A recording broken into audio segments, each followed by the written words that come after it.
The first newspaper to bear the name Stars and Stripes was printed during the American Civil War.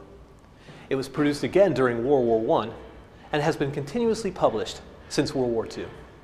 Today, the Stars and Stripes is distributed at U.S. military installations all over the world. We're here at the Akasaka Press Center in Tokyo, home of Stars and Stripes Pacific, which was founded in 1945 to serve U.S. troops stationed in the Pacific region. We're going to highlight the history and the mission of Stars and Stripes Pacific. I'm Slade Walters. Welcome to the Rising Sun.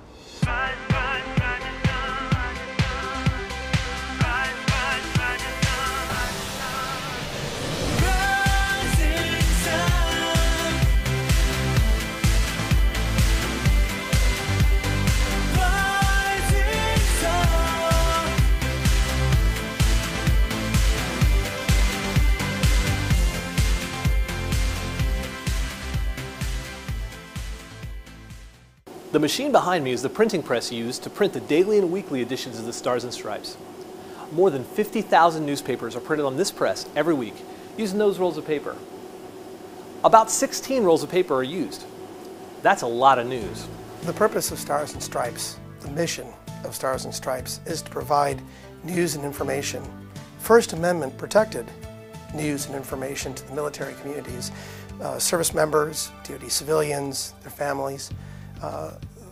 That is what we do on a daily basis, deliver news, information, content that's relevant to them to help them exercise their rights as citizens and help them also, on the softer side, to enjoy the time that they have overseas and take advantage of all the great things to do and see in their host nations.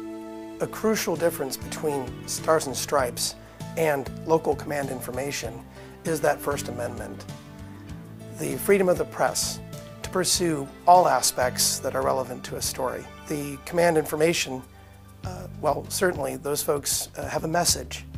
And we see ourselves as on the team in that we want to tell the story of the service member, but we also have the obligation to tell the fair, balanced, and accurate story that may reach well beyond what command information wants to address. Stars and Stripes in general and Stars and Stripes Pacific cannot do its mission without the feedback of the audience, the community that we serve. So we look for that engagement, and what I encourage when I have the opportunity to get out to the various locations that we are present in, I always ask folks for that feedback, and whether it's just talking to someone there at the food court or it's someone posting a blog or a letter to the editor, that is how we continue to evolve with our readership to meet their needs, is that open, honest feedback from the field, and that's really what we count on to make those changes and adjustments as we continue to meet our mission. Printing a newspaper requires several detailed steps. The editorial department lays out the newspaper and then sends a digital copy to this computer-to-plate machine. This machine produces 4 aluminum plates, one for each color of ink used to print a color newspaper. It takes a lot of specialized knowledge to produce a newspaper today. Local staff, the reporters that Stars and Stripes has in Japan and Korea, we mainly focus on stories that we think will reach the widest possible audience. We don't have the ability to have reporters and editors on every base in the Pacific, so we try to, so it's impossible for us to cover all the local news that's happening, and we couldn't fit it all in the newspaper if we wanted to anyways. So what we do is we try to find the stories that are going to reach and be important to everyone, whether they be pay and benefits or, you know, any kind of housing issues, the women in combat issue, which is now in the newspaper today. So we just try to find things that we think everyone's going to be interested in. Each day, a reporter comes to us with story ideas, and we discuss them, and then he or she goes out to cover the story, comes back and writes it, gives it to the editors who edit the story. And this is kind of where it's really amazing what happens at Stars and Stripes, in any newspaper every day, but especially at Stars and Stripes. We have reporters and editors in 7 different countries in 5 different time zones. And so each day those editors and reporters are gathering news to send it, and it's all sent electronically to our headquarters staff in Washington, D.C., where a group of editors over there kind of create a jigsaw puzzle and take all those pieces, all the stories that we give them, all the stories that come from the Associated Press and the other wire services they use, and fit it all into the daily newspaper. And then once they have the newspaper all put together, they turn around and ship those files electronically back to places like Kuwait and Japan and Korea and places in Europe, and hand it over to our fine circulation staff, who turn around and get it to your doorstep every day. And so the fact that we do that 363 days a year, to me, is pretty amazing. I think the most important thing to us is that people, readers, understand that Stars and Stripes is congressionally mandated to be editorially independent. There is no command influence in what you read in our paper. We don't go into a story with any preconceived notions. We don't go in looking to write a story with a certain slant. To us, there is no good news or bad news stories. There are simply news stories.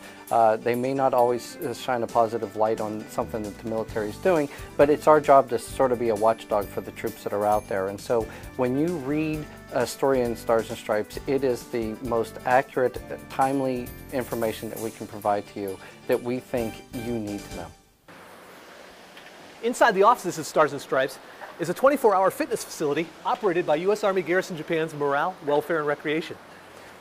Employees here, as well as residents at the nearby Hardy Barracks lodging, have full access to this facility. Rising Sun will be right back.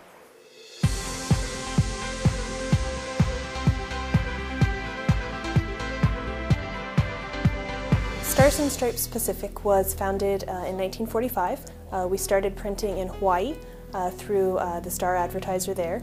We were there for a few years before we moved into Tokyo and started printing here in October of 1945. We initially started printing through Asahi Shimbun, and then eventually moved into the Hardy Barracks compound in the 1950s, and then eventually into this building, the Akasaka Press Center, in the early 1960s. The first issue of Pacific Stars and Stripes was in May of 1945, and it focused on sort of the wrap-up of World War II, the news that was important to folks who were stationed over here.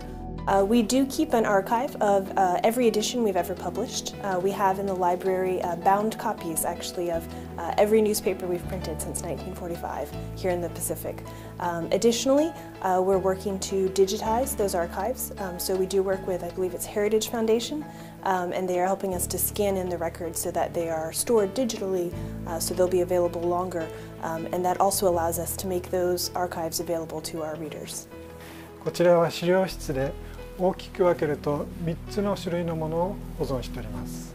一つは新聞を切り抜いたクリップス、それに写真、それに1ヶ月ごとにまとめましたバンドボリュームを創刊以来ずっと保存しております。こちらは創刊以来バンドボリュームを保存しております。こちらが創刊当時のオリジナルをファイルしたバンドボリュームです。現在までトータルしますと約800に上るバンドボリュームを保存しています。こちらが最初の創刊号のオリジナルのコピーです。こちらはクリップファイルで人名のファイルを A から Z まで1947年から2005年の春まで保存しております。例えば人名で例えますとマーティー・ルーサー・キングのファイルがありますが、1964年以前のものから99年以降までのものがありまして、中をお見せしますが、このような形でファイルを年代順に保存しております。こちらは人名をファイルしてあります写真を保存しております。例えばこちらにあります昭和天皇、こちらのファイルの中には私どものスタッフが撮ったもの、またワイヤーで送られたもの、それらのものを年代別に保存しております。We have a wide range of things in the archives. We have things from state visits when You know, various presidents or secretaries of state have come through to visit, different generals, and then we have a lot of entertainment, a lot of very interesting entertainment history as well. This building used to have a club on the 4th floor, so as celebrities would come in and out of Tokyo through the helipad, sometimes we would get folks in here. We've got photos of Muhammad Ali working out before a fight.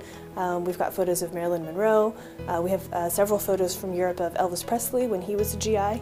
So we have some very interesting snapshots of history, including sometimes even film productions that were going on in the area. Our reporters were able to get out and get some photos of those.